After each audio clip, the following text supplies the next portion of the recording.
পারস্যের বিখ্যাত সেনাপতি গভর্নর হুরমুজান মুসলিমদের হাতে বন্দী।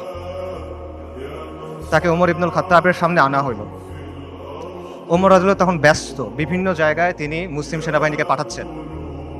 তিনি হুরমুজানকে প্রশ্ন করলেন যে আমরা মুশরিকদের ভূমিতে অভিযান পাঠাচ্ছি, এ ব্যাপারে তোমার কি মতামত? জবাবে হুরমুজান বলল, এই ভূমি এবং এই ভূমিগুলার অধিবাসীদের অবস্থা হলো একটা পাখির মতো। পাখির দুইটা ডানা, দুইটা পা, একটা মাথা। একটা ডানা ভেঙে ফেলবেন আর একটা ডানা থাকবে। দুটা ডানা ভেঙে ফেলবেন, পায়ের উপর ভর দিয়ে থাকবে। কিন্তু যদি মাথা কেটে ফেলেন তাহলে আর কোনো কিছু কোনো কাজে আসবে না। মুসলিমদের শত্রুদের অবস্থা হলো একটা ডানা হলো রোমের কাইসার, রোমের সম্রাট, আরেকটা ডানা হলো পারস্য, দুইটা পা আর মাথা হলো খসরু। আপনি যদি খসরুকে আক্রমণ করেন এই পাখি শেষ হয়ে যাবে। আপনি মুসলিমদের বলেন খসরুকে আক্রমণ করতে। ওমর রাদিয়াল্লাহু আনহু এই পরামর্শ গ্রহণ করলেন এবং ইতিহাস সাক্ষী যে এই স্ট্র্যাটেজি সফল হয়। ওমর ইবনুল খাত্তাব রাদিয়াল্লাহু আনহু আজমাইনের খিলাফতের সময় অর্ধেক পৃথিবীর উপর ইসলামী শাসন কায়েম হয়। যে কোনো লড়াইয়ে, যে কোনো রাজনৈতিক প্রকল্পে, যে কোনো তাজদিদের প্রক্রিয়ায় সঠিক পলিসি থাকা, সঠিক স্ট্র্যাটেজি থাকা এবং শত্রুকে সঠিকভাবে চিহ্নিত করা অত্যন্ত গুরুত্বপূর্ণ। এটা ছাড়া কখনো আপনি সফল হতে পারবেন না। এবং এই জিনিসটা করতে হবে বাস্তবতার নিরিখে, শরিয়ার আলোকে এবং নিজের সামর্থ্য অনুসারে। এটা জজবা দিয়ে করলে হবে না, এটা আবেগ দিয়ে করলে হবে না, এটা উইশফুল থিঙ্কিং দিয়ে করলে হবে না, অথবা হিকমার নামে সুবিধাবাদের মাধ্যমে এটা করলে হবে না। আমি মনে করি আজকে যে বিষয়টা নিয়ে আলোচনা, আল কুদসের মুক্তি কোন পথে, সেই আলোচনার ক্ষেত্রে এই বিষয়টা মাথায় রাখা অত্যন্ত গুরুত্বপূর্ণ। এবং আল কুদসের মুক্তি কোন পথে এই আলোচনাটাও জরুরি, কারণ ওয়ান্স অ্যান্ড ফর অল আমাদের সামনে এটা স্পষ্ট হওয়া জরুরি যে আল কুদস কিভাবে মুক্ত হবে। গত 409 দিন ধরে গাজায় আমাদের মুসলিম ভাই বোনদের হত্যা করা হচ্ছে, তাদের উপর হত্যাযজ্ঞ চলতেছে, তাদের উপর ধ্বংসযজ্ঞ চলতেছে। শিশুদের হত্যা করা হচ্ছে, নারীদের হত্যা করা হচ্ছে, বৃদ্ধদের হত্যা করা হচ্ছে, পুরুষদের তো হত্যা করা হচ্ছেই।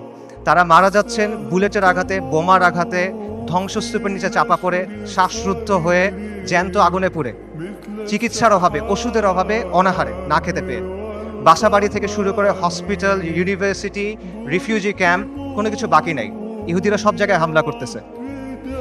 আমেরিকা, পৃথিবীর top medical journal the Lancet সেটা বলছে যে গাজায় প্রায় 2 লক্ষ মানুষ মারা গেছে, কিন্তু এই সংখ্যাটা নিশ্চিত করা যাচ্ছে না, কারণ লাশগুলো ধ্বংসস্তূপের নিচে চাপা পড়ে আছে। এবং এটা পুরো পৃথিবীর কাছে স্পষ্ট যে ইহুদিরা এখানে একটা গণহত্যা চালাচ্ছে, এথনিক ক্লেন্সিং করতেছে, জাতিগত নিধন এবং জেনোসাইড চালাচ্ছে তারা। খোদ ICJ, international court of justice, তারা বলছে গাজায় যেটা হচ্ছে এটা গণহত্যা হিসেবে কোয়ালিফাই করতে পারে। অ্যান্ড ইয়েট কেউ কিছু করে নাই। এটা সবার চোখের সামনে হচ্ছে। এটা কোনো পাথরের নিচে হচ্ছে না, কোনো গর্তের ভিতরে হচ্ছে না, কোনো অন্ধকার কোনায় হচ্ছে না। এটাকে বলা হচ্ছে the world's most televised genocide. এটা লাইভ স্ট্রিমিং হচ্ছে, আপনি চোখের সামনে দেখছেন কি হচ্ছে, আপনি লাইভ আপডেট পাচ্ছে, বাকি কেউ কিছু করে নাই। আন্তর্জাতিক আইন, মানবাধিকার, আন্তর্জাতিক সম্প্রদায়, জাতিসংঘ কেউ কিছু করে নাই। তারা এখানে নিষ্ক্রিয় দর্শক। আর পশ্চিমা বিশ্ব, আমেরিকা, ইউরোপ, তারা সক্রিয়ভাবে এই গণহত্যায় মদত দিচ্ছে। তারা ইসরায়েলকে অস্ত্র দিচ্ছে, তারা ইসরায়েলকে ফিনান্সিয়ালি হেল্প করতেছে এবং তারা ইসরায়েলকে কূটনৈতিকভাবে হেল্প করতেছে। আর মুসলিম বিশ্বের মুসলিম বিশ্বের শাসকদের কি অবস্থা? তাদের অবস্থা হলো তারা একদিকে কিছু বিবৃতি দিচ্ছে আর পেছনে তলে তলে তারা ইসরায়েলের সাথে নর্মালাইজেশন করতেছে। এটা হলো বাস্তবতা। এবং এই সব কিছুর পরে যে কথা, সেটা হলো মসজিদ আল আকসা আজকে বনু ইসরায়েলের দখলে। এটা হলো বাস্তবতা।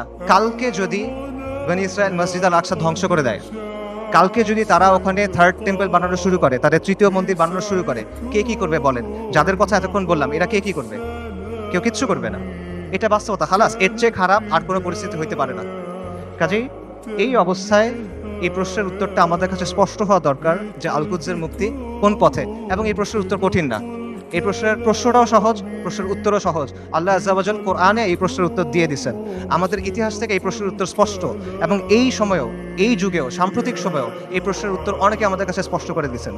কিন্তু স্পষ্ট উত্তর, সহজ উত্তর আমরা সহজে মানতে পারি না।